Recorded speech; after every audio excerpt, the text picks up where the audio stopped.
എൻ്റെ ലൈഫിൽ നടന്നൊരു സംഭവമാണ് ഞാനിന്നിവിടെ പറയാൻ പോകുന്നത്. അറിയാൻ ആഗ്രഹമുള്ളവർ മുഴുവനായും കേൾക്കാൻ ശ്രമിക്കുക. ഞാൻ ആഷിർ. കല്യാണമൊന്നും കഴിഞ്ഞിട്ടില്ല.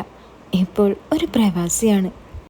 നാട്ടിൽ പല കുരുത്തക്കേടും ഒപ്പിച്ച് നടക്കുമ്പോൾ എൻ്റെ അമ്മാവൻ ഗഫൂർ എന്നെ പിടിച്ച് ഗൾഫിലേക്ക് കൊണ്ടുപോയി. കോളേജ് വിടുമ്പോൾ നാട്ടിലെ പെൺകുട്ടികളെ വായി നോക്കി നടന്ന് ഞാൻ സ്വപ്നത്തിൽ പോലും വിചാരിച്ചതല്ല അറബി സുന്ദരിമാർക്ക് ഇത്രയും മൊഞ്ചുള്ള കാര്യം. ഗൾഫിൽ പോയവർക്ക് അവിടെയുള്ള മൊഞ്ചത്തിമാരെ അറിയൂ. മൊഞ്ചത്തിമാരെന്ന് പറഞ്ഞാൽ മുഖം കൊണ്ട് മാത്രമുള്ള മൊഞ്ചല്ല ഞാൻ ഉദ്ദേശിച്ചത്, എല്ലാം കൊണ്ടും. അതവിടെ പോയവർക്കറിയാം. ഒരിക്കലെങ്കിലും അതിലൊരെണ്ണത്തിനെ ആഗ്രഹിക്കാത്ത ഒരു മലയാളിയും ഉണ്ടാകില്ല. അതിലൊരുത്തനായിരുന്നു ഞാനും. എന്നാൽ ആ ഭാഗ്യം എന്നെ തേടിയെത്തി. ഭാഗ്യമെന്ന് പറഞ്ഞാൽ വെറും ഭാഗ്യമല്ല, ഒരൊന്നൊന്നര ഭാഗ്യം. +2 പൊട്ടിയ ഞാൻ നാട്ടിൽ പല ജോലിയും ചെയ്ത് ജീവിതം തള്ളി നീക്കുമ്പോൾ അമ്മാവൻ്റെ ഗ്രോസറിലേക്ക് എന്നെ കൊണ്ടുപോയത്. കുറേ ഞാൻ വരില്ലെന്ന് പറഞ്ഞെങ്കിലും ഉമ്മയും അമ്മാവനും സമ്മതിച്ചില്ല. നാട്ടിലെ ഓട്ടോ ഡ്രൈവറായ ഉപ്പയ്ക്ക് ഞാൻ പോയാലും ഇല്ലെങ്കിലും ഒരു കുഴപ്പമില്ലായിരുന്നു. ക്രിക്കറ്റും ഫുട്ബോളും കുറേ കളിച്ച് നടന്നെങ്കിലും നല്ലൊരു പെൺകുട്ടിയെ സെറ്റാക്കാൻ എനിക്ക് പറ്റിയില്ല. കൂട്ടുകാർ ഓരോന്ന് പറയുമ്പോൾ മനസ്സിൽ പല ആഗ്രഹങ്ങളും തോന്നും. എന്നാൽ എൻ്റെ മെയിൻ ആശ്വാസം രാത്രിയിലെ വിദേശയാത്ര മാത്രമായിരുന്നു. സത്യം പറഞ്ഞാൽ ഗൾഫിലെത്തിയ ഞാൻ വിദേശയാത്രയെല്ലാം പാടെ ഒഴിവാക്കി. അവിടെ ഒരു വിദേശയാത്രയുടെയും ആവശ്യമില്ലെന്ന് അവിടെ കാലുകുത്തിയ അന്ന് തന്നെ എനിക്ക് മനസ്സിലായി. അവിടെയുള്ള ഓരോന്നിനെയും കാണുമ്പോൾ കണ്ണും വേറെ പലതും തള്ളി തരിച്ചുപോയി നിന്നിട്ടുണ്ട് ഞാൻ. അമ്മാവൻ എനിക്ക് തന്ന ഡ്യൂട്ടി ടൈം രാവിലെയും രാത്രിയുമായിരുന്നു. ഉച്ചയ്ക്കും രാത്രി 9 മണിക്ക് ശേഷവും അമ്മാവൻ വന്ന് നിൽക്കും. കുറേ പാകിസ്ഥാനികളും ബംഗാളികളും നിറഞ്ഞ ഒരു ഏരിയ ആയിരുന്നു ഞങ്ങളുടേത്. എന്നെ അവിടെ എല്ലാവർക്കും നല്ല കാര്യമായിരുന്നു. ഒന്നാമത് എനിക്കൊരു ഭാഷയും സംസാരിക്കാൻ അറിയില്ലായിരുന്നു. കൈകൊണ്ടും കാലുകൊണ്ടും ഓരോ കോപ്രായം കാണിച്ച് ഞാൻ പറഞ്ഞൊപ്പിക്കും. എനിക്കവിടെ കുറേ ഫ്രണ്ട്സുണ്ട്, പാകിസ്ഥാനികളും ബംഗാളികളുമായിട്ട്. പുതിയതായി ഇറങ്ങുന്ന ഫോണെല്ലാം സ്പോട്ടിൽ പോയി വാങ്ങിക്കും. എന്നാൽ അതിലെ സെറ്റിങ്സും ഒരു കുന്ത്രാണ്ടവും അവർക്കറിയില്ല. എല്ലാം ശരിയാക്കാൻ അവരെൻ്റെ അടുത്തേക്ക് ഓടി വരും. ഞാൻ വലിയ ആളായിട്ടൊന്നുമല്ല, എന്നാലും എനിക്കറിയാവുന്ന പോലെയൊക്കെ ഞാൻ എങ്ങനെയെങ്കിലും അത് ശരിയാക്കി കൊടുക്കും. അതുകൊണ്ട് തന്നെ അവർക്കെന്നെ നല്ല കാര്യമായിരുന്നു. അങ്ങനെ ഇരിക്കെ ഒരു ദിവസം അവിടെയുള്ളൊരാൾ ഒരു ഫോണുമായി എൻ്റെ അടുത്തേക്ക് വന്നു. അയാൾക്കൊരു 50 വയസ്സ് പ്രായം ഉണ്ടാകും. മുൻപ് 1-2 പ്രാവശ്യം എൻ്റെ അടുത്ത് വന്നിട്ടുണ്ട്. അപ്പോഴൊക്കെ ഞാൻ ശരിയാക്കി കൊടുത്തിട്ടുമുണ്ട്. അയാൾ ഫോൺ എൻ്റെ കയ്യിൽ തന്നിട്ട് പറഞ്ഞു, കോള് വരുമ്പോൾ തീരെ സൗണ്ടില്ല, എന്താണെന്നറിയില്ല. നീ ഇതൊന്ന് ശരിയാക്കി വെക്ക്, ഞാൻ കുറച്ച് കഴിഞ്ഞ് വരാം, എനിക്കൊരു സ്ഥലം വരെ പോകാനുണ്ടെന്ന്. എനിക്കപ്പോൾ കസ്റ്റമർ ഉണ്ടായതുകൊണ്ട് ഞാൻ ശരിയെന്ന് പറഞ്ഞ് അയാളുടെ കയ്യിൽ നിന്നും ആ ഫോൺ വാങ്ങി ഒരു സൈഡിലേക്ക് മാറ്റി വെച്ചു. അടുത്തൊന്നും ഒരു മൊബൈൽ ഷോപ്പും ഇല്ലാത്തതുകൊണ്ടും ഇനി അവിടെയുള്ള മൊബൈൽ ഷോപ്പിൽ കൊടുത്താൽ തന്നെ ഒടുക്കത്തെ ചാർജുമാണ്. അതാണ് ആരും അങ്ങോട്ട് പോകാതെ എൻ്റെ അടുത്തേക്ക് കൊണ്ടുവരുന്നത്. എനിക്ക് പറ്റുന്നതാണെങ്കിൽ ഞാൻ ശരിയാക്കി കൊടുക്കും, ഇല്ലെങ്കിൽ ഞാൻ അവരോട് പറയും എനിക്ക് പറ്റില്ലെന്ന്. അങ്ങനെ എൻ്റെ കസ്റ്റമേഴ്സ് പോയ ശേഷം ഞാൻ അയാൾ തന്ന ഫോൺ എടുത്ത് എന്താ പ്രശ്നമെന്ന് നോക്കി. സംഗതി സെറ്റിങ്സിൽ പോയി വോളിയം കൂട്ടേണ്ട കാര്യം മാത്രമേ ഉള്ളായിരുന്നു. ഇപ്പോൾ നിങ്ങൾക്ക് മനസ്സിലായില്ലേ അവരുടെയൊക്കെ ഒരു റേഞ്ച്. ഇതുപോലുള്ള കാര്യത്തിന് അവർ എൻ്റെ അടുത്തേക്ക് ഫോൺ കൊണ്ട് വരുന്നത്. അങ്ങനെ സെറ്റിങ്സിൽ കയറി വോളിയം കൂട്ടി വെച്ചപ്പോൾ അത് ശരിയായി. ഒരു ലോക്ക് പോലും ഇടാത്ത ഫോണായതുകൊണ്ട് കടയിൽ വേറെ കസ്റ്റമേഴ്സൊന്നും ഇല്ലാത്തത് കൊണ്ടും ഞാൻ ചുമ്മാ അയാളുടെ ഫോണിലെ ഗാലറിയെല്ലാം വെറുതെ നോക്കാൻ തുടങ്ങി. അയാളും അയാളുടെ ഫ്രണ്ട്സും നിൽക്കുന്ന കുറേ ഫോട്ടോസും പിന്നെ കുറേ ഉറുദുവിലും അറബിയിലും എഴുതിയ കുറേ ഫോട്ടോസ്. ബോറടിച്ചിരുന്ന ഞാൻ ചുമ്മാ ടൈം പാസിന് അതെല്ലാം ഓരോന്നും നോക്കിക്കൊണ്ടിരുന്നു. സൈഡിലേക്ക് നീക്കിക്കൊണ്ടിരിക്കുമ്പോൾ പെട്ടെന്നൊരു സുന്ദരിയായ സ്ത്രീയെ ഞാൻ കണ്ടിട്ട് ആ ഫോട്ടോയിൽ നിന്നും എനിക്ക് കണ്ണെടുക്കാൻ പറ്റുന്നുണ്ടായിരുന്നില്ല. ഒരു മേക്ക് പോലും ഇല്ലാത്ത നല്ല സുന്ദരമായ മുഖം. കൂടുതൽ ഫോട്ടോസ് ഉണ്ടാവുമെന്ന് പ്രതീക്ഷിച്ച് ഞാൻ വീണ്ടും നീക്കി. ദാ വരുന്നു അടുത്ത ഫോട്ടോ. അത് ഒരു ഫുൾ സൈസ് ഫോട്ടോ ആയിരുന്നു. ഞാൻ വീണ്ടും നീക്കി നോക്കി. ദാ 2 പേരും തോളിൽ കൈയിട്ട് നിൽക്കുന്ന ഫോട്ടോ. ഒരു വൃത്തിയും മെനയുമില്ലാത്ത ഇയാൾക്ക് എവിടെ നിന്ന് കിട്ടി ഇത്രയും സുന്ദരിയായ ഈ ഭാര്യയെ?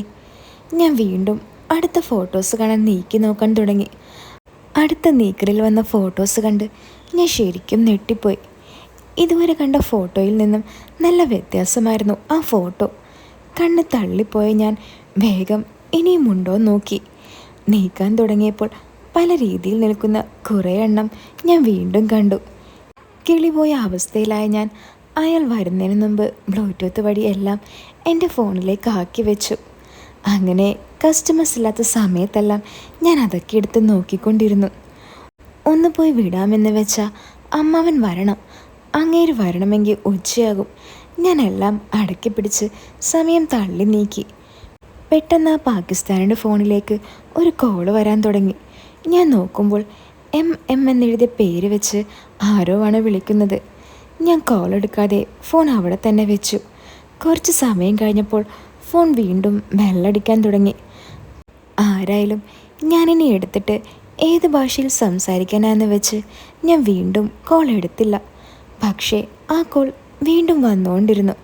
പെട്ടെന്നാണ് എനിക്ക് തോന്നിയത്, ഇതിനി അയാളുടെ ഭാര്യ വല്ലതുമായിരിക്കുമോ ഇനി വിളിക്കുന്നത്? ഒന്ന് എടുത്ത് നോക്കിയാലോ? എല്ലാം കണ്ടു. ആളുടെ സൗണ്ടും കൂടി ഒന്ന് കേൾക്കാലോ എന്ന് ഞാൻ വിചാരിച്ചു. അടുത്ത കോൾ വന്നതും ഞാൻ ചാടി കോളെടുത്തു. അപ്പുറത്തുനിന്നും ദേഷ്യത്തോടെ ഒരു സ്ത്രീ പലതും പറയുന്നു. എനിക്കറിയാവുന്ന ഹിന്ദിയിൽ ഞാൻ പലതും പറഞ്ഞു നോക്കി. പക്ഷേ എൻ്റെ ഹിന്ദിയൊന്നും അങ്ങോട്ട് ഏൽക്കുന്നുണ്ടായിരുന്നില്ല. എനിക്കൊന്നും മനസ്സിലാവാത്തത് കൊണ്ട് ഞാൻ വേഗം കോൾ കട്ട് ചെയ്തു. ഇനി വിളിച്ചവൾ തന്നെയാണോ ഈ ഫോട്ടോയിൽ കാണുന്നവൾ? ഞാൻ വീണ്ടും ഫോട്ടോസ് ഓരോന്നായി എടുത്തു നോക്കാൻ തുടങ്ങി. ഫോട്ടോസ് കണ്ട് കുട്ടേട്ടൻ എഴുന്നേക്കുന്നുണ്ടെങ്കിലും ഞാനത് മൈൻഡ് ചെയ്തില്ല. ചില ഫോട്ടോസ് നോക്കിയപ്പോഴാണ് എനിക്ക് മനസ്സിലായത് ആളുടെ ഭാര്യ ഇവിടെ ദുബായിലുണ്ടെന്ന്.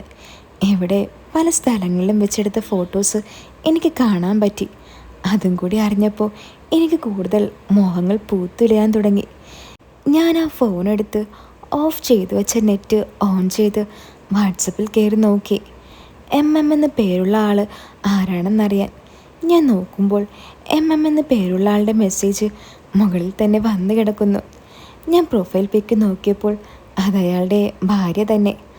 6 മെസ്സേജ് വന്ന് കിടക്കുന്നുണ്ട്. അവസാനം വന്നത് ഒരു വോയിസ് മെസ്സേജാണ്. ഞാനത് തുറന്നു നോക്കാൻ പോയില്ല. ഞാനത് തുറന്നാൽ അയാൾക്ക് മനസ്സിലാകും ഞാൻ ഫോണെല്ലാം നോക്കുന്നുണ്ടെന്ന്. അതുകൊണ്ട് ഞാൻ വേഗം ആ നമ്പറും എഴുതിയെടുത്ത് ഫോൺ അവിടെ മാറ്റി വെച്ചു. ഇനി അയാൾ വരുമ്പോൾ ഞാൻ അയാളുടെ ഫോണിൽ കളിക്കുന്നത് കാണണ്ടെന്ന് വെച്ചാണ് ഞാനത് ചെയ്തത്. 2 ബംഗാളികൾ വന്നപ്പോൾ ഞാൻ അവർക്ക് സാധനം കൊടുത്തോണ്ടിരിക്കുമ്പോഴാണ് പെട്ടെന്ന് അയാൾ കയറി വരുന്നത്. എന്തായി, ശരിയായോ എന്നയാൾ ഹിന്ദിയിൽ എന്നോട് ചോദിച്ചു. ഞാൻ ശരിയായെന്ന് പറഞ്ഞ് ഫോൺ അയാൾക്ക് കൊടുത്തു. ഇതിലേക്ക് ആരെങ്കിലും വിളിച്ചോ? എൻ്റെ കയ്യിൽ നിന്നും ഫോൺ വാങ്ങിയ അയാൾ എന്നോട് ചോദിച്ചു. ആരോ കുറേ തവണ വിളിച്ചിട്ടുണ്ടായി. അവസാനം ഞാൻ കോളെടുത്തു. എനിക്കൊന്നും മനസ്സിലായില്ല. ഞാൻ വേഗം കോൾ കട്ട് ചെയ്തു. ഞാനത് പറഞ്ഞത് കേട്ട് അയാൾ ചിരിച്ചുകൊണ്ട് പറഞ്ഞു, അതെൻ്റെ ഭാര്യ. നിനക്ക് പറയാൻ പാടില്ലായിരുന്നോ ഞാൻ ഫോൺ നിന്നെ ഏൽപ്പിച്ചു പോയതാണെന്ന്? അത് പിന്നെ അതൊക്കെ ഉറുദുവിൽ പറയാൻ എനിക്കറിയില്ല. ഞാൻ പറഞ്ഞു. അതിനവളോട് ഉറുദുവിൽ തന്നെ പറയണമെന്നില്ല. അവൾക്ക് അറബിയും ഹിന്ദിയും ഒക്കെ നന്നായി അറിയാം. ഓ, അതെല്ലാം അറിയുമോ? ഞാൻ ചുമ്മാ ഒന്ന് ചോദിച്ചു. അയാൾ അപ്പോഴേക്കും ഫോണെടുത്ത് ഭാര്യയെ വിളിക്കാൻ തുടങ്ങി. ഉറുദുവിലായതുകൊണ്ട് എനിക്കൊന്നും മനസ്സിലായില്ല. ഏതോ റൂമെന്നൊക്കെ പറയുന്നുണ്ട്. ഭാര്യയോട് സംസാരിച്ചു കഴിഞ്ഞ് അയാൾ എന്നോട് ചോദിച്ചു. ഞാനൊരു റൂം കാണാൻ പോയതായിരുന്നു. പക്ഷേ അത് കുറച്ച് ദൂരമാണ്. എനിക്ക് ജോലിക്ക് പോകാനും വരാനും കുറേ ദൂരമുണ്ട്. ഇവിടെ അടുത്തെങ്ങാനും ഒരു റൂം കിട്ടുമോ? റൂമോ? നിങ്ങൾ ആരൊക്കെയുണ്ട്? ഞാൻ അയാളോട് ചോദിച്ചു. ഞാനും ഭാര്യയും മാത്രമേ ഉള്ളൂ. ഞങ്ങളിപ്പോൾ താമസിക്കുന്ന ബിൽഡിങ് അതിൻ്റെ മുതലാളിമാർ പൊളിച്ച് പണിയുകയാണ്. ഇപ്പോൾ ആരവിടെ വന്നിട്ടുണ്ട്. അത് പറയാനാ അവളിങ്ങനെ വിളിച്ചത്. അയാളത് പറഞ്ഞപ്പോൾ ഞാൻ ആകെ സന്തോഷിച്ചു. കാരണം ഞാനും അമ്മാവനും താമസിക്കുന്ന നേരെയുള്ള റൂം കാലിയാണ്. മുമ്പുള്ളവർ പോയിട്ട് ഇപ്പോൾ 2-3 ദിവസമേ ആയിട്ടുള്ളൂ. ഇയാൾ ഭാര്യയും കൊണ്ട് അങ്ങോട്ട് വന്നാൽ ആ മുതലിനെ ഒന്ന് നേരിട്ട് കാണാലോ എന്നായി എൻ്റെ ഉദ്ദേശം. ആ, ഞാൻ താമസിക്കുന്നതിനടുത്ത് ഒരു റൂമുണ്ട്. ഞാൻ വേണമെങ്കിൽ ആരെങ്കിലും വന്നോ എന്ന് ഒന്ന് അന്വേഷിച്ചിട്ട് പറയാം. ഓ, വളരെ ഉപകാരം. ഇവിടെ ആവുമ്പോൾ എനിക്ക് ജോലിക്ക് പോകാൻ എളുപ്പമാ. നീ ഇന്ന് തന്നെ ഒന്ന് അന്വേഷിക്കണം. ആ, ശരി, ഞാൻ ചോദിച്ചിട്ട് പറയാം. അങ്ങനെ അയാൾ കുറച്ച് സാധനങ്ങളും വാങ്ങിപ്പോയി. എനിക്കാണെങ്കിൽ അയാൾക്ക് ആ റൂം തന്നെ സെറ്റാക്കി കൊടുക്കണം എന്ന് മാത്രമായിരുന്നു എൻ്റെ ചിന്ത. ഇടയ്ക്കിടയ്ക്ക് ഫോൺ എടുത്ത് നോക്കി മറ്റേ ആളെ നല്ലോണം മൂപ്പ് കയറ്റി വെച്ചു. അമ്മാവൻ വന്നിട്ട് വേണം റൂമിൽ പോയി ഒന്ന് ആഞ്ഞു പണിയാൻ. അങ്ങനെ ഒരു 1:30 ആയപ്പോൾ അമ്മാവൻ കയറി വന്നു. എങ്ങനെയുണ്ടടാ, ആളുണ്ടോ? ആ, കുഴപ്പമില്ല അമ്മാവ, ഞാൻ പറഞ്ഞു. എന്നാ നീ പൊക്കോ. പിന്നെ മീൻ വറുത്ത് വെച്ചിട്ടുണ്ട്, അത് രണ്ടും നീ എടുത്തോ.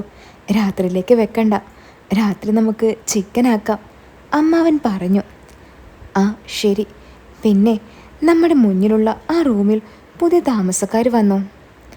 അറിയില്ലടാ. എന്താ? അല്ല, ഇവിടെ വന്നിരുന്ന ഒരു പാകിസ്ഥാനി ചോദിച്ചിരുന്നു, അതുകൊണ്ട് ചോദിച്ചതാ. ഏയ്, അതൊന്നും വേണ്ട. അതിൻ്റെ മുതലാളി അവർക്കൊന്നും കൊടുക്കില്ല. നീ ചുമ്മാ അതൊന്നും പോയി ഏക്കണ്ട. അതൊരു പാവ. അയാളും ഭാര്യയും മാത്രമേ ഉള്ളൂ. ഇപ്പോൾ നിൽക്കുന്ന റൂം പൊളിക്കുക. അതാ അവർ വേറെ റൂം നോക്കുന്നത്. ഞാനൊന്ന് ചോദിച്ചു നോക്കട്ടെ. അല്ല, അയാൾക്ക് എന്ത് ജോലിയാണെന്നാണ് പറഞ്ഞത്? എന്തോ സോഫ ഉണ്ടാക്കുന്ന പണിയാണെന്ന് തോന്നുന്നു. രാവിലെ പോയാൽ വൈകിട്ടേ വരൂ. ഞാനത് പറഞ്ഞതും അമ്മാവൻ്റെ മുഖത്ത് ഒരു വെട്ടം വീണത് ഞാൻ കണ്ടു. ആ റൂം ഓണറെ അമ്മാവൻ അറിയാം. അമ്മാവൻ വേഗം ഫോണെടുത്ത് ഓണറെ വിളിച്ചു. അമ്മാവൻ്റെ തിടുക്കം എന്തിനാണെന്ന് എനിക്ക് മനസ്സിലായി.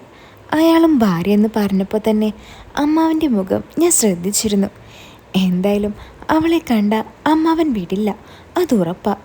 അതിനു മുമ്പ് എനിക്കവളെ വീഴ്ത്തണം എന്നായി എൻ്റെ മനസ്സിൽ. ഡാ, അയാളുടെ നമ്പറുണ്ടോ? അമ്മാവൻ ഓണറിനെ വിളിച്ചു കഴിഞ്ഞ് എന്നോട് ചോദിച്ചു. നമ്പറൊന്നും എൻ്റെ കയ്യിലില്ല. അയാൾ കുറച്ച് കഴിഞ്ഞ് വരാമെന്ന് പറഞ്ഞിട്ടുണ്ട്. എടാ, ആളെങ്ങനെയാ? വൃത്തിയൊക്കെ ഉണ്ടോ? അവസാനം എനിക്ക് പണിയാകുമോ? അയാളത്ര വെടുപ്പല്ല, പക്ഷെ അയാളുടെ ഭാര്യ നല്ല സുന്ദരിയാ, നല്ല വൃത്തിയും മെനയൊക്കെ ഉണ്ട്. അതിന് നിനക്കെങ്ങനെ അറിയാം അയാളുടെ ഭാര്യ? നീ കണ്ടിട്ടുണ്ടോ? ആ, ഒരു ദിവസം ഇവിടെ വന്നിട്ടുണ്ടായിരുന്നു ഒരു പാവ. ഞാൻ ചുമ്മാ ഒന്ന് തട്ടിവിട്ടു. അമ്മാവൻ്റെ മനസ്സിൽ പുതിയ മോഹങ്ങൾ വിരിയുന്നത് ഞാൻ ലൈവായി കണ്ടു. ദുബായിൽ വന്ന് കൈപ്പണി മാത്രം ആശ്രയിച്ച് ജീവിക്കുന്ന എല്ലാ പ്രവാസികളുടെയും ഒരു സ്വപ്നമായിരിക്കും ഇവിടെ ഒരു പെണ്ണ്. വെറും പാകിസ്ഥാനികളും ബംഗാളികളും മാത്രം കയറിയിറങ്ങുന്ന എൻ്റെ കടയിലും റൂമിന് ചുറ്റിലും നല്ലൊരു സ്ത്രീകളെ പോലും കാണാൻ പറ്റില്ലായിരുന്നു. കാണണമെങ്കിൽ ടൗണിലേക്കോ ഏതെങ്കിലും മാളിലേക്കോ ലുലുവിലേക്കോ പോകണം. എന്നാൽ ഇപ്പോൾ റൂമിനടുത്ത് തന്നെ ഒരു സുന്ദരി വരുന്നുണ്ടെന്ന് പറഞ്ഞപ്പോൾ അമ്മാവൻ്റെ മുഖത്തെ ചിരി മായാതെ നിന്നു. നീ പോയിട്ട് വാ, ആ റൂം നമുക്ക് അവർക്ക് തന്നെ സെറ്റാക്കി കൊടുക്കാം, അമ്മാവൻ പറഞ്ഞു. അയാൾ വരാമെന്ന് പറഞ്ഞിട്ടുണ്ടായി. വന്നാൽ കാര്യങ്ങളൊക്കെ പറഞ്ഞേക്ക്, അതും പറഞ്ഞ് ഞാൻ റൂമിലേക്ക് നടന്നു. ഇനി അമ്മാവൻ തിണ്ടി എങ്ങാനും പണി പറ്റിക്കുമോ? സുന്ദരിയാണെന്നൊന്നും പറയണ്ടായിരുന്നു. അങ്ങേരാണെങ്കിൽ ഒടുക്കത്തെ ലുക്ക, ഏത് പെണ്ണ് കണ്ടാലും വീണു പോകും. എന്തായാലും വരട്ടെ, അവരെ തമ്മിൽ കൂടുതൽ അടുപ്പിക്കാൻ പാടില്ല. ഞാൻ റൂമിൽ ചെന്ന് ഫോണെടുത്ത് ആദ്യം തന്നെ അതങ്ങ് പാസ്സാക്കി. പിടിച്ചു നിർത്തിയത് കൊണ്ടാണോന്നറിയില്ല, ഒരുപാടുണ്ടായിരുന്നു. എല്ലാം കഴിഞ്ഞ് ഞാൻ കുറച്ചു നേരം കിടന്നുറങ്ങി. അലാറം വെക്കാൻ മറന്ന് ഞാൻ പെട്ടെന്ന് എന്തോ സൗണ്ട് കേട്ട് നെട്ടി ഉണർന്നു. അപ്പോഴേക്കും തിരിച്ച് കടയിൽ പോകാൻ നേരമായിരിക്കുന്നു. ഞാൻ വേഗം കുളിച്ച് ഫ്രഷായി കടയിലേക്ക് പോയി. എന്താടാ വൈകിയേ? അമ്മാവൻ എന്നോട് ചോദിച്ചു. അത് അലാറം വെക്കാൻ മറന്നുപോയി. നിങ്ങൾക്ക് ഒന്ന് വിളിക്കാൻ പാടില്ലായിരുന്നോ? എടാ, എനിക്കിവിടെ ഒരുപാട് കസ്റ്റമേഴ്സ് ഉണ്ടായിരുന്നു, ഫോണിന്ന് എടുക്കാൻ പോലും സമയമില്ലായിരുന്നു. അല്ലേക്ക, അയാൾ വന്നോ? ഇല്ലടാ. നിനക്ക് അയാളുടെ നമ്പറൊന്ന് വാങ്ങിച്ചുകൂടായിരുന്നോ? ഓ പിന്നെ, എനിക്കതല്ലേ പണി. അല്ല, നിങ്ങൾക്കെന്താ ഇത്ര തിടുക്കം? അയാൾ നമ്മുടെ ബന്ധമൊന്നും അല്ലല്ലോ. അല്ലടാ, അവർ ഭാര്യയും ഭർത്താവുമാവുമ്പോൾ നമുക്ക് ശല്യമൊന്നും ഉണ്ടാകില്ല. ഇനി വേറെ വല്ല ബംഗാളികളാണെങ്കിൽ നമുക്കൊരു സൗകര്യവും കിട്ടില്ല. എന്തായാലും അയാൾ വരികയാണെങ്കിൽ നീ നമ്മുടെ റൂം പറഞ്ഞു കൊടുക്ക്, ഞാൻ കൊണ്ടുപോയി കാണിച്ചോളാം ആ റൂം. അതും പറഞ്ഞ് അമ്മാവൻ റൂമിലേക്ക് നടന്നു. അമ്മാവൻ പുറത്തേക്ക് ഇറങ്ങിയതും അയാൾ കടയിലേക്ക് കയറി വന്നു. ഞാൻ വേഗം അമ്മാവനെ വിളിച്ചു. ഇതാ ഇയാളാണ് ആ റൂം നോക്കാൻ വന്നത്, ഞാൻ അമ്മാവനോട് പറഞ്ഞു. അത് കേട്ടതും അമ്മാവൻ നേരെ അയാളുടെ അടുത്തേക്ക് വന്ന് അയാളെ റൂം കാണിക്കാൻ വേണ്ടി അയാളെയും കൊണ്ട് അങ്ങോട്ടേക്ക് പോയി. അങ്ങനെ കുറച്ച് സമയത്തിന് ശേഷം അയാൾ എൻ്റെ അടുത്തേക്ക് കടയിലേക്ക് വന്നു. എനിക്കറിയാവുന്ന ഹിന്ദിയിൽ ഞാൻ അയാളോട് ചോദിച്ചു, എന്തായി റൂം കണ്ടോ എന്ന്. ആ കണ്ടു, എനിക്കിഷ്ടപ്പെട്ടു, നാളെ ഭാര്യയും കൂട്ടി വരണം എന്നയാൾ പറഞ്ഞു. അയാളത് പറഞ്ഞപ്പോൾ അവളെ നേരിട്ട് കാണാനുള്ള ആകാംക്ഷ കൂടി. നാളെ തന്നെ വന്ന് കണ്ടേക്കണം, അല്ലെങ്കിൽ ആ മുതലാളി വേറെ ആർക്കെങ്കിലും കൊടുക്കും. അല്ല, അഡ്വാൻസ് വല്ലതും കൊടുത്തോ ഞാൻ ചോദിച്ചു. ആ കൊടുത്തു, പക്ഷേ ഞാനല്ല, നിന്റെ മുതലാളിയെ കൊടുത്തത്. എൻ്റെ മുതലാളിയോ? അതെന്തിന്? അത് പിന്നെ അപ്പോൾ എൻ്റെ കയ്യിൽ ക്യാഷ് ഇല്ലായിരുന്നു, ഞാൻ കൊടുത്തോളാം എന്ന് പറഞ്ഞപ്പോൾ നിന്റെ മുതലാളി എടുത്തു കൊടുത്തു. ആഹാ, അയാൾ കൊള്ളാലോ. ഇന്നലെ സ്വന്തം ഭാര്യയ്ക്ക് ഒരു പർദ്ദ വേണമെന്ന് പറഞ്ഞ് വിളിച്ചപ്പോൾ പൈസ ഇല്ലെന്ന് പറഞ്ഞ് ദേഷ്യപ്പെട്ട ആളാ. ഇതൊരു നടക്ക് പോകില്ല, ഞാൻ മനസ്സിലോർത്തു. ഞാൻ പോട്ടെ, അവൾ വീട്ടിൽ തനിച്ച, അയാൾ പറഞ്ഞു. അല്ല, നാളെ എപ്പോഴാണ് വരുന്നത് റൂം കാണാൻ? ഉച്ചയ്ക്ക് വരാമെന്നാ ഞാൻ വിചാരിക്കുന്നത്. അപ്പോൾ എനിക്ക് ജോലി കളയണ്ടല്ലോ, ഫുഡ് കഴിക്കാനുള്ള ആ റെസ്റ്റ് ടൈമിൽ വന്നാൽ പോരെ, അയാൾ പറഞ്ഞു. ഞാൻ ഉദ്ദേശിച്ച സമയത്ത് തന്നെയാണ് അയാൾ പറഞ്ഞത്. അന്ന് രാത്രി ഉറങ്ങുന്നതിനിടയിൽ ബാത്റൂമിൽ പോകാൻ എഴുന്നേറ്റ് ഞാൻ കണ്ടത് അമ്മാവൻ മുഖത്ത് എന്തൊക്കെയോ തേച്ചിരിക്കുന്നതാണ്. ഇതുവരെ ഞാൻ കാണാത്ത പുതിയൊരാളായി മാറിയിരിക്കുന്ന അമ്മാവൻ എന്നെ കണ്ട ഉടനെ മുഖം മറച്ച് അറിയാത്ത പോലെ ടി വിയിലേക്ക് നോക്കിയിരുന്നു. ഞാൻ ഒന്നും ചോദിക്കാതെ നേരെ ബാത്റൂമിലേക്ക് പോയി. തിരിച്ച് റൂമിൽ പോയി കിടന്നുറങ്ങി. നാളെ ആ പെണ്ണ് വരുമ്പോൾ അവളെ കാണാനുള്ള ഒരുക്കമാണെന്ന് എനിക്ക് മനസ്സിലായി. അങ്ങനെ അടുത്ത ദിവസം കടയിൽ ചെന്ന് ഞാൻ ഉച്ചയാകാൻ വേണ്ടി 1 മണിക്കൂർ തള്ളി നീക്കിക്കൊണ്ടിരുന്നു. ഉച്ചയ്ക്ക് മുമ്പെങ്ങാനും അയാളും ഭാര്യയും വന്നാൽ എല്ലാം കുളമാകും. ഈ കടയിൽ നിന്നും എനിക്കൊന്ന് കാണാൻ പോലും പറ്റില്ല അവളെ. ഇടയ്ക്കൊക്കെ ഫോണെടുത്ത് ആ ഫോട്ടോസ് വീണ്ടും നോക്കി ഞാൻ ആസ്വദിച്ചു. അങ്ങനെ ഉച്ചയായതും അമ്മാവൻ കുളിച്ചൊരുങ്ങി ഏതോ വില കൂടിയ സ്പ്രേ എല്ലാം ദേഹത്തോടെ ഒഴിച്ചു വന്നിരിക്കുന്നു. ഡാ ആഷിറേ, അയാൾ വന്നായിരുന്നോ? ഇല്ല. എന്താ അമ്മാവ? അല്ലടാ, ഞാൻ ഇന്നലെ ഒരു 200 ദിർഹം കൊടുത്തിരുന്നു, അതെങ്ങാനും തന്നു എന്നറിയാനാ. ഏയ്, അയാളൊന്നും വന്നിട്ടില്ല. നിങ്ങൾ എന്തിനാ ഈ അറിയാത്ത ആളുകൾക്കെല്ലാം പൈസ കൊടുക്കാൻ പോകുന്നത്? അല്ലെങ്കിൽ നിങ്ങൾ അറ്റ കൈക്ക് ഉപ്പ് തേക്കാത്തവനാണല്ലോ. ഇതെന്ത് പറ്റി? എടാ, അത് അയാളൊരു പാവ, അതുകൊണ്ടാണ് ഞാൻ കൊടുത്തത്. പിന്നെ ആ സമയത്ത് അയാളുടെ കയ്യിൽ ക്യാഷും ഉണ്ടായില്ല. എനിക്ക് തോന്നുന്നില്ല അയാൾ വരുമെന്ന്. അയാളെ കണ്ടപ്പോഴേ എനിക്കൊരു ഉടായ്പ് തോന്നിയിരുന്നു. അല്ലെങ്കിലും നിങ്ങളല്ലാതെ ആരെങ്കിലും ഇയാളേക്ക് വിശ്വസിക്കുമോ? ഇപ്പോൾ അങ്ങനെയായോ? നീയല്ലേടാ എല്ലാം ഒപ്പിച്ചത്. എന്തായാലും നീ പോയിട്ട് വാ, ഞാനൊന്ന് നോക്കട്ടെ. അമ്മാവൻ്റെ മനസ്സിൽ ചെറിയൊരു വെറുപ്പ് കയറ്റിക്കൊടുത്ത് ഞാൻ റൂമിലേക്ക് പോയി. റൂമിൽ ചെന്ന് ഞാൻ വേഗം ചോറെടുത്ത് കഴിച്ചു. മുഖമെല്ലാം ഫേസ് വാഷ് ഇട്ട് കഴുകി ഞാൻ പുറത്തുപോയി അവർ വരുന്നതും കാത്തു നിന്നു. കുറേ നേരം കാണാത്തത് കൊണ്ട് റൂമിലേക്ക് തന്നെ മടങ്ങാൻ നിന്നപ്പോൾ ആ റൂമിന് മുന്നിലേക്ക് ഒരാളുടെ കാറ് വന്ന് നിന്നു. ഞാൻ നോക്കുമ്പോൾ ഫ്രണ്ടിൽ നിന്നും അയാളും ബാക്കിൽ നിന്നും അയാളുടെ ഭാര്യയും ഇറങ്ങി. എൻ്റെ മോനെ, ആ സൗന്ദര്യം കണ്ട് ഞാൻ ഞെട്ടിപ്പോയി.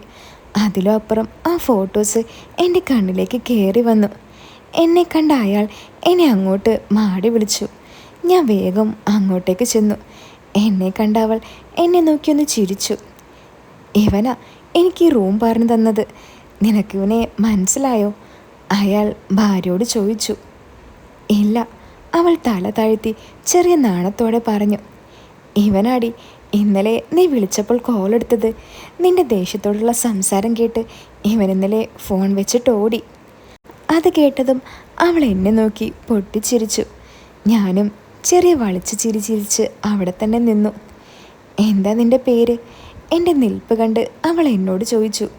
ഹിന്ദിയിലായതുകൊണ്ട് എനിക്കത് മനസ്സിലായി. ഞാൻ പേര് പറഞ്ഞു. കൊള്ളാം, നല്ല പേര്, എനിക്കിഷ്ടമായി. അവൾ എന്നെ നോക്കി ചിരിച്ചുകൊണ്ട് പറഞ്ഞു. ആ ചിരിയിൽ അവളുടെ സൗന്ദര്യം ഒന്ന് കാണേണ്ട തന്നെയായിരുന്നു. അറബികൾ പോലും തോറ്റുപോകും. എന്തായാലും എറിയാൻ കൊള്ളുന്ന മാവാണെന്ന് എനിക്ക് മനസ്സിലായി. അങ്ങനെ ഞങ്ങൾ 3 പേരും റൂമെല്ലാം തുറന്നു കണ്ടു. തുറക്കാനും അടയ്ക്കാനും എല്ലാത്തിനും മുൻകൈ എടുത്തത് ഞാൻ തന്നെ. ഓരോ റൂമിലേക്ക് പോകുമ്പോഴും ഞാൻ അവരുടെ ബാക്കിൽ തന്നെ നടന്നു. അപ്പോഴാണ് ശരിക്കും ഞാൻ അവളുടെ സൗന്ദര്യം കണ്ടത്. നമ്മുടെ ഹണി റോസ് ഒന്നുമല്ല. എല്ലാം അടക്കി പിടിച്ച് ഞാൻ നല്ലൊരു സഹായിയായി അവരുടെ കൂടെ കൂടി. ബൈ, നിങ്ങൾ കടയിൽ കയറിയിട്ടാണോ വന്നത്? ഞാൻ അയാളോട് ചോദിച്ചു. ഏയ് അല്ലടാ, ഞങ്ങൾ നേരെ ഇങ്ങോട്ടാണ് വന്നത്. അതെനിക്കറിയായിരുന്നു. അല്ലെങ്കിൽ ഇപ്പോൾ കടയും പൂട്ടി അമ്മാവൻ ഇവിടെ ഉണ്ടാകുമായിരുന്നു. അങ്ങനെ വീടെല്ലാം അവർക്കിഷ്ടപ്പെട്ടു. നാളെ സാധനങ്ങളുമായി വരാമെന്നും പറഞ്ഞ് അവർ പോയി. ഞാൻ വേഗം റൂമിലേക്കോടി എല്ലാം മനസ്സിൽ ധ്യാനിച്ച് ആനങ്ങ് കൊടുത്തു. ഫോൺ ബെല്ലടിക്കുന്ന സൗണ്ട് കേട്ട് ഞാൻ ബാത്റൂമിൽ നിന്നും ഇറങ്ങി. ഫോണിൽ നോക്കിയപ്പോൾ അതാ അമ്മാവൻ. അവർ വന്നോന്നറിയാനാകും ഞാൻ കോളെടുത്തില്ല. ദാ വരുന്നു വീണ്ടും അടുത്ത കോള്. ഈ കാലൻ എന്നെ ഒന്ന് ഉറങ്ങാൻ സമ്മതിക്കില്ല. ഞാൻ പ്രാഗിക്കൊണ്ട് കോളെടുത്തു. അപ്പോൾ ഇതിൻ്റെ സെക്കൻഡ് പാർട്ട് ഞാൻ ഉടൻ തന്നെ ഇടാട്ടോ. അപ്പോൾ സെക്കൻഡ് പാർട്ട് കേൾക്കാൻ നിങ്ങൾക്ക് ആഗ്രഹമുണ്ടെങ്കിൽ വീഡിയോ ഒന്ന് ലൈക്ക് ചെയ്യാൻ മറക്കല്ലേ. അപ്പോൾ പുതിയൊരു കഥയായിട്ട് നമുക്ക് വീണ്ടും കാണാം. എല്ലാവരും കാത്തിരിക്കുക.